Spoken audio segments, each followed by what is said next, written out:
রাজধানীর Kamalapur railway station. ঈদকে সামনে রেখে শুক্রবার শুরু হয়েছে অগ্রিম টিকিট বিক্রি। শতভাগ টিকিট মিলছে অনলাইনে। কমলাপুরে নেই সেই চিরচেনা ভিড়।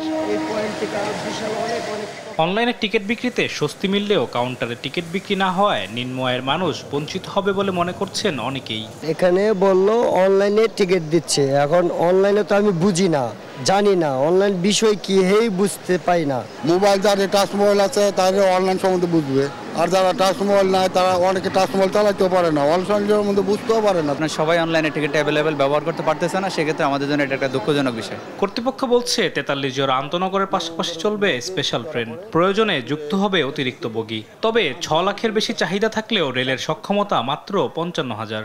প্রত্যেকবারের মতো স্পেশাল ট্রেন পরিচালনা করতেছি এবং আমাদের যে সকল আন্তনগর ট্রেন আছে ওই সকল আন্তনগর ট্রেনের সাথে কিছু এক্সট্রা বগি সংযোজনের ব্যবস্থা নিয়েছি। 55 থেকে 60,000 যাত্রী পরিবহন করার আমাদের ক্যাপাসিটি। সেক্ষেত্রে আমাদের যদি 6 লাখ যাত্রী টিকিট চায়, সেক্ষেত্রে এত আমরা সবাইকে টিকিট দেওয়া সম্ভব হবে না। অন্যদিকে কালোবাজারি ঠেকাতে এনআইডির সঙ্গে মিলতে হবে টিকিটের তথ্য। টিকিট চেকিংয়ের কঠোরতার কথাও বলেন তিনি। শতভাগ অনলাইন সিস্টেম করার মূল কারণটা হলো যে সাধারণ যাত্রীরা যাতে নিজেদের এনআইডি দিয়ে নিজেরা টিকিটটা সংগ্রহ করতে পারে। কয়েকটা স্তরে চেকিং হয়, চেকিং প্রোগ্রাম প্ল্যাটফর্মে প্রবেশের মুখে সেখানে হচ্ছে, আবার আমাদের যখন ট্রেন একেবারে স্টেশনের ভিতরে যখন প্রবেশ করতেন সেখানে হচ্ছে, আবার আমাদের ট্রেন চেকিংটা হচ্ছে।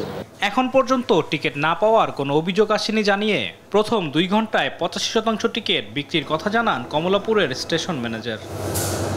আলিমুজ্জামান সাফওয়ান, দেশ টিভি, ঢাকা।